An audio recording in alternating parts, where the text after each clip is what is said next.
Now to a story that will take an unusual twist. It begins with an old tree that has been changed. It's another fascinating stop in Leon Bibb's My Ohio. Here's Leon.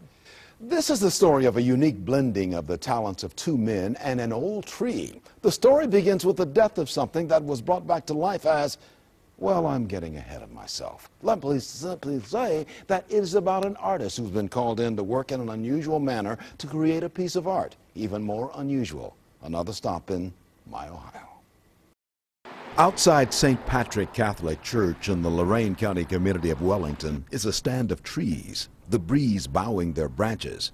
It is as if there is a dance to the tolling bells of the church and to the cry of other sounds too.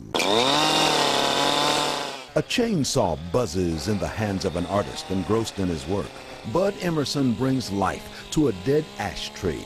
With his chainsaw, he seeks to find a shape he knows hides in the tree trunk. Instead of just cutting a tree down, it showed its outer beauty. Let's see its inner beauty and create something out of it. The artist peers into the grain, creating a statue of St. Patrick, slowly emerging from a wooden cocoon. Nearby is James REYMANN, who has tended these trees of St. Patrick Church for decades. I didn't physically plant them, but I sort of saw that they got planted. You saw that they got planted. Yeah. This guy, all these along here. At age 88, James REYMANN is still on the job. Firmly planted like a strong tree, he is parish priest, where he has preached for more than 3 decades. The old ash tree was a friend. Hoping the wood could live again, Father REYMANN asked Bud Emerson to cut into the trunk and carve from its grain a statue of St. Patrick. You can park cars along here, and Patrick can look over the cars, see? And you can see it, be visible. Patrick, St. Patrick, looking over the flock. Yeah. I think you could preach that sermon. Well, I think you'd be a good preacher, too.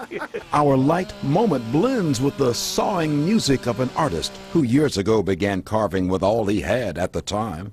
Chainsaws usually labor in heavy lifting. Here, Emerson sculpts as if he were Michelangelo. This is Emerson's chapel. St. Patrick. Yeah. Yeah. He's in there. You just got to remove the wood away from it. And you're pulling him out. Yeah.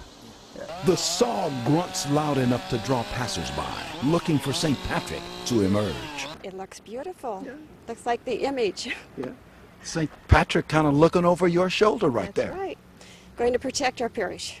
Father REYMANN wants to build a tribute to the saint for which the church is named.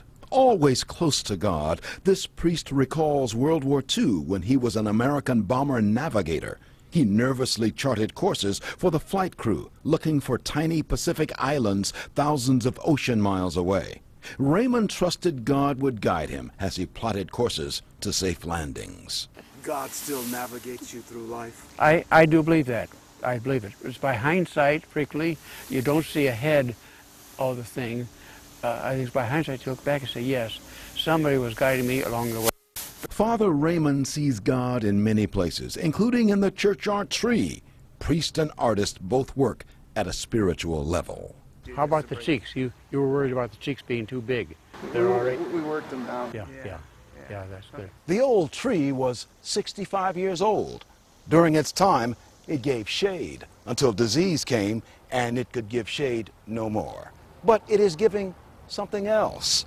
Statue of St. Patrick is on the way at St. Patrick Church, where the wood still gives. And wait till you see the beauty of the grain. That's art in itself. Patrick looked right up toward the church, see? So he's looking over his flock. Of St. Patrick, it is said he carried a walking stick made from, yes, an ash tree. Wellington is another stop in My Ohio for this story of the priest, the artist, and the statue, and where all three, the grain runs deep.